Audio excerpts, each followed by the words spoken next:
Commissioner, as you can see over my shoulder, one of your favorite places in District C or all of Clark County, Lone Mountain Park. This park has really just improved over the decade or so that it's been open. We're here at the newest part, the Equestrian area. Randy, it's grown as the Northwest has grown. Just the amenities that have been added to the park over the last few years, just phenomenal. And one of the simplest is the 2.2 mile trail that goes around the mountain. You come out here, especially now that it's warming up, you come out here on any weekend, you'll see walkers, joggers, strollers, bicyclists, horse riders. It's unbelievable. It is just turned out to be such a great destination. And there's just about something for everyone up here, from the walking to hiking the actual mountain. We have tennis courts, bocce ball, the equestrian facility right behind us. This has been just a great addition, and people greatly appreciate what's been done out here. This part of District C is definitely horse country. That was something that I know you worked with the neighbors and with the community to get projects like this done. They wanted this here. Very much so. You know, it wasn't too long ago that a lot of the horse owners out here could just get in the backyard, jump the horse and ride for miles. But development caught up to this rural area, and the horses remained, but it was getting far more difficult to just go out for a ride. So in working with the equestrian community, it turned out pretty well. They actually helped design it. They help police it. The equestrian community is a very close-knit community, and they watch out for their own and also keep everybody on their toes and work with the county staff. We do a great job up here as far as the equestrian facility. So it's been a win-win situation for everybody. Commissioner, I know one of the changes that is coming here is pickleball. That's maybe not a lot of people know that, but older people like us that still want to do racket sports know exactly what pickleball is. I think our friends down at the plaza downtown actually have pickleball courts up on the top of the hotel. Growing sport. Big time, and it's the popularity is not just with the aging population. It's starting to carry into all levels of play and all ages. It's just you shrink down that tennis court, different paddles, different ball, but it's still competitive. You still get a phenomenal workout, but it's a tighter. It doesn't need you don't need that mobility and that running back and forth like you used to. And the popularity in Southern Nevada, not only with the tournament the plaza hosts, but throughout the valley. The cities are seeing demand for it. We're going to pilot a program up here. We're retrofitting one of our older amenities here, turning into pickleball.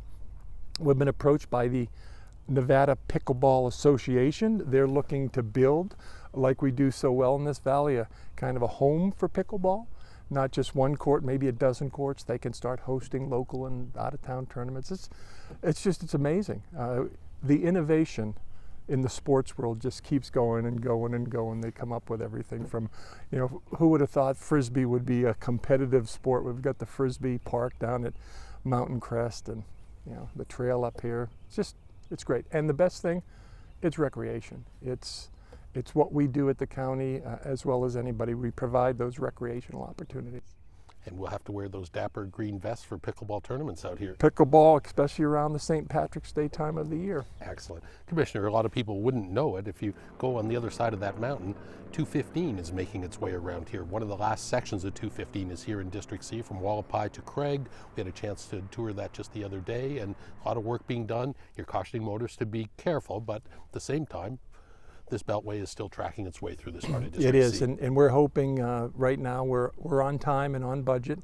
We're hoping towards the end of the summer that will be complete. That will include the Lone Mountain interchange, the Ann Road interchange, and the Centennial overpass. So you will now, once this is completed, you'll have a complete beltway all the way around from, coming in from Boulder City all the way around to what is our Centennial Bowl down at the 95 and the 215. That is being phased as we speak. And then continuing east, we just let the contract from 5th Street all the way to I-15, and that will be under construction towards the end of this year. So that will give you that continuous beltway loop. We still have work to do on the Centennial Bowl itself. That's kind of the, not the spaghetti bowl, the Centennial Bowl, and it's going to have a lot of complex overpasses and ramps on and off. But the infrastructure's finally caught up here as far as the road, and paving, Las Vegas Paving is the contractor. They've done a great job. And people appreciate it. Again, Randy, those that have been out here for years didn't have a beltway. I mean, we were the last, this northwest piece was literally the last piece of the Beltway to come in. So they're thankful. I think they are very patient, knowing that towards the end of the summer they'll be riding on a real Beltway. And this Centennial Bowl, I think some of our motorists that are grumbling a little bit about the traffic improvements that are taking place, as you say, in the Spaghetti Bowl, they could learn something here from the Centennial Bowl, that work has been done here and it continues to go on, but there still is transportation. People can drive their cars and get from where they need to. Yeah, very much so. And there's so much going on now. We go back a couple years when the fuel revenue indexing, the FRI, was passed as an initiative by the people. So we were fully funded to do just about all our infrastructure, road, streets, and highway projects. But you have to go back into the recession where for a solid 3.5 years, infrastructure almost came to a standstill. So not only are we doing what normally would be done on our growth pattern, but we're playing catch up. So last year, this year, and probably in the next 2 years, you're going to see this tremendous influx of road projects. You're going to see a lot of orange cones, which translates into job. But we're catching up from the recession. We're meeting the demands of growth right now, and that's why there's so much activity right now. But in the next few years, things will start to settle down. We'll get into more of a traditional routine on our road projects. And again, people are frustrated. But even on the news the other night, I heard this one citizen talking about, yeah, it's a pain, and he went on to say how frustrating it is, but he goes, it's worth it. When it's done, it'll be worth it. And that seems to be the consensus of most of the people that have to ride these roads every day. And I'm certainly not suggesting that they all contact you from your perch as the chairman of the Regional Transportation Commissioner, but at the same time, plenty of other parts of the valley, not just District C. I know Maryland Parkway has been studied, and there's many things going on there. Boulder Highway. It's all part of the overall transportation package, right? Even in these smaller areas and arterials that are just as vital as the freeways and these major interchanges. Very much so. And the RTC, right now we're doing a community survey called On Board. Go to the website RTC-SNV to check that out. You can go on and basically questions are asked. What do you think about transportation? What would you like to see? What are you frustrated with? And getting a feel, because we are studying right now all the major corridors, transportation corridors, from the Strip to Maryland Parkway to Boulder Highway, ultimately the finished Beltway, I-11.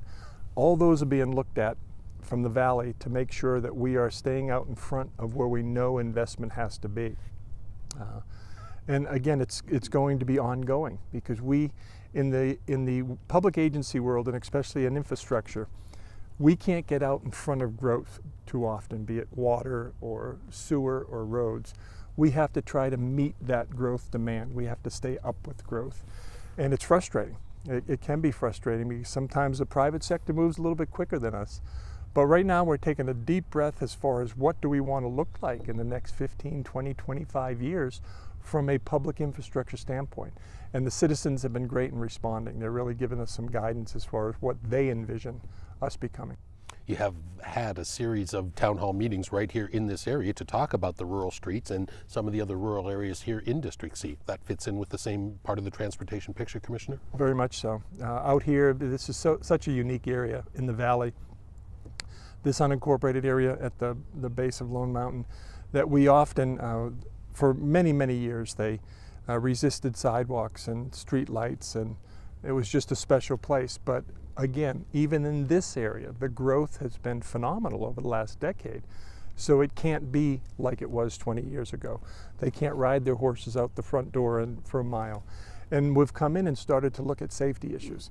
We have Lone Mountain and Ann Road and Fort Apache all going to be developed as complete streets. Never been done here in the county, and certainly in this area.